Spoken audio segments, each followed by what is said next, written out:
অনেক দলে ইসলামের নাম ব্যবহার করেছে।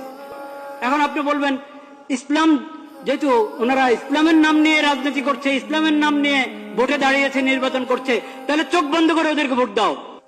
একটা ইসলামী দল তার ইশতেহার পড়ে দেখেন, সেকুলার দলের ইশতেহার যেমন হয় ওই দলের ইশতেহারও তেমন। ইশতেহার তো বড় কিছু না, আসলে ইশতেহার তো আসলে বড় কিছু না যে শুধু ইশতেহার দেখেই কাউকে ভোট দেওয়া যায়। কিন্তু তারপরও এটার কিছু না কিছু মূল্য তো আছে, নাহলে সবাই ইশতেহার ছাপে কেন? তো ইশতেহার, আমি ইসলামের কথা বলি কিন্তু আমার ইশতেহার পুরা একটা সেকুলার দলের ইশতেহার মতো মনে হবে আগাগোড়া পড়লে।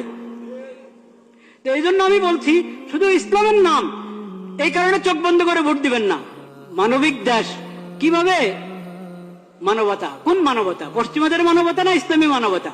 তো ইসলামের কথা, ইসলামী মানবতার কথা আপনি বলছেন না। যে মানবতা ইসলাম এবং কোরআনের মাধ্যমে পাওয়া যায়, নবীজির সিরাতের মাধ্যমে পাওয়া যায়, সেটা তো আপনি বলছেন না।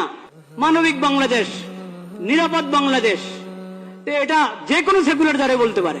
এজন্য শুধু মনোগ্রামের মধ্যে কোন আয়াত লেখা আছে, শুধু মার্কাটা আরো আকর্ষণীয়, দলের নামটা আকর্ষণীয়, এই কারণে প্রতারিত হয়ে, প্রভাবিত হয়ে ভোট অধিকার ব্যবহার করবেন না।